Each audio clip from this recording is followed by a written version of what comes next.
ব্যাপার প্রফুল্ল? তোমাকে যখনই দেখি তখনই তুমি পুঁথি হাতে বসে আছো।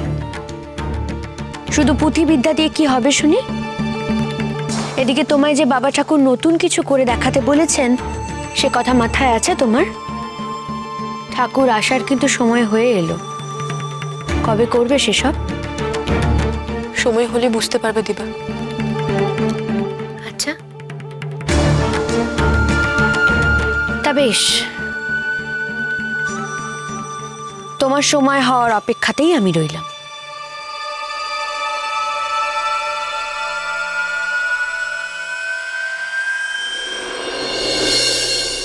আরে কি বুড়ো বয়সে পুরো হাত পা ভাগবে, কি রঙ্গ হচ্ছে বলো দেখি।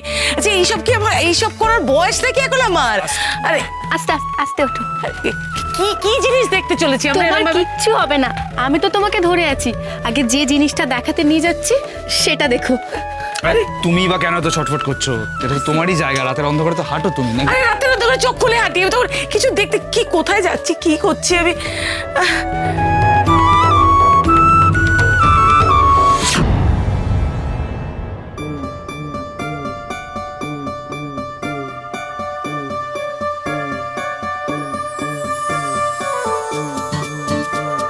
ও মা গো, কে মরে পড়ে আছে? আরে কোপরারা মরে কেন পড়ে থাকবে? তো মরা না? ও বাবা, তাহলে নিশ্চয়ই ওই সাহেবদের ব্যবহার করা কোনো অস্ত্র। আরে ঠাকুর তোকে পই পই করে বারণ করেছে না ওই সাহেবদের ব্যবহার করা অস্ত্র ব্যবহার না করতে? তুই সেটাকে বাড়িতে এনে তুললি। অত দামড়া চেহারা যখন ওর নিশ্চয়ই বন্দুক হবে। বাবা ফেটে গেলে আমি তো গেলাম, আমি এখানে একদম থাকবো না। কে তোর হাঁ করে দাঁড়িয়ে আছিস? কি আব্বুটাকে বিদেয় কর। দাঁড়াও না। দিবানিশি না করলে কিন্তু অনর্থ করবে। আর তোকেও বলে হারিয়ে যায় প্রফুল্ল, বারণ শুনিস না কেন বল দেখি? তুমি না দেখে কত কথা বলে ফেললে। না দেখলে বুঝবে কি করে এটা কি জিনিস?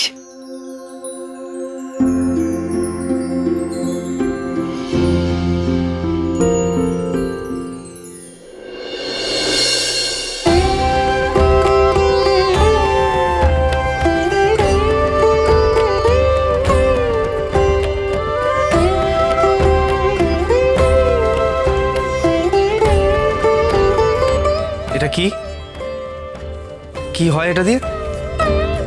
তোমরা কি জানো এটা কি?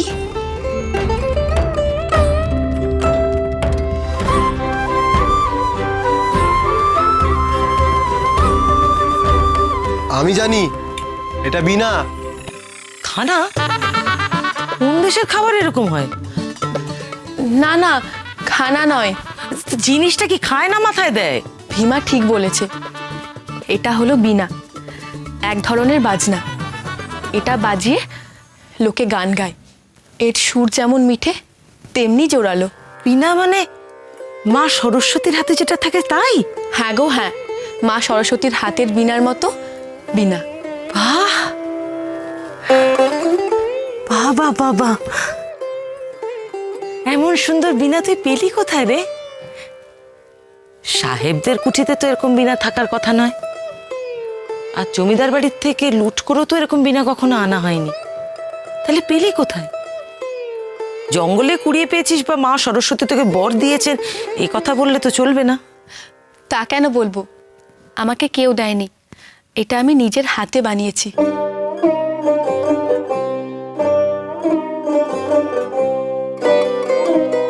নিজের হাতে বানিয়েছিস? তা শিখলি কোথায় লো? ইচ্ছে থাকলেই উপায় হয় গোবরার মা। প্রফুল্ল, হেয়ালি রাখো। তোমাকে এটা কেউ শিখিয়েছে তবেই তো তুমি শিখেছো, অথবা কেউ তোমাকে এটা দিয়েছে সেটা বলো। বাবা ঠাকুরের পুঁথি কক্ষে একটা পুঁথিতে এই বীণার ছবি আঁকা দেখেছিলাম। আর আমার প্রশিক্ষণের ফাঁকে বাবা ঠাকুর আমাকে এই একটি কাজও দিয়েছিলেন। না, এটা তুমি ঠাকুরের অনুমতি নিয়ে বানিয়েছো বলছো? তাছাড়া তো আর কিছু বলার নেই, যা সত্যি তাই বলছি। এটা আমি একাই বানিয়েছি, কেউ আমাকে সাহায্য করেনি। তাহলে তো বলতে হবে প্রফুল্ল তুমি অসম্ভবকে সম্ভব করেছো। সত্যি তোমাকে বাহবা দিতে হয়। আমি তো এখনো ভাবতেই পারছি না তুমি এটা আস্ত বিনা বানিয়ে ফেলেছো। তোমার তো অনেক গুণ। প্রফুল্ল আমাদের দশভুজা, 10 হাতে কাজ করতে পারে। তাই নাকি? একেবারে দশভুজা?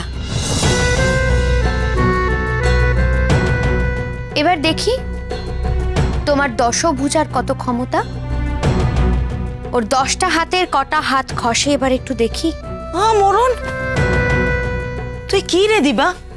প্রফুল্ল কি আগের জন্ম তো 70 ছিল? ওর কোলো ভালো জিনিস তো নজরে পড়ে না? তা কেন পড়বে না? নিশ্চয়ই পড়বে। ভালোকে ভালো বলতে আমার কোনো আপত্তি নেই, কিন্তু খারাপকে নরম করে মুখে মধু মাখিয়ে বলতে আমি পারি না, ওটাতে আমার আপত্তি আছে। শোনো প্রফুল্ল, আমি দেখতে চাই তুমি ঠিক কতটা ভালো গান গাইতে পারো।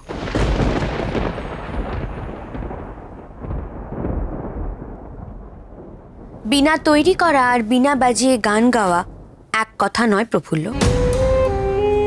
যাদের একটু আধটু গানের চর্চা আছে তারা টপ্পা, খেয়াল, কাজুরি, ঠুংরি এগুলো তো গাইতেই পারে, কিন্তু ধ্রুপদ, থামার প্রভৃতি উচ্চাঙ্গ সঙ্গীত সেটা কজন গাইতে পারে? তুমি কি ওকে উচ্চাঙ্গ সঙ্গীত গাইতে বলছো?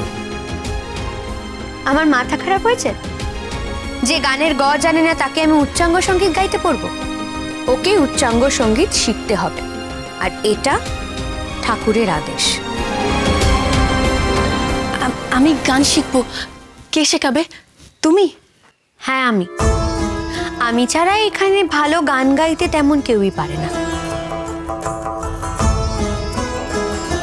শোনো প্রফুল্ল, বিনা বাজাতে জানলেই যেমন তাতে সুর তোলা যায় না, তেমনি দুপংক্তি গান গাইতে জানলেও উচ্চাঙ্গ সঙ্গীত গাইতে পারা যায় না। তার জন্য প্রয়োজন যথার্থ রেওয়াজ। তুমি পারবে?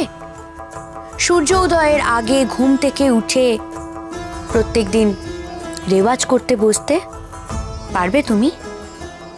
এটার জন্য কিন্তু অনেক সাধনা লাগে। তুমি নিশ্চিন্তে থাকো দিবা।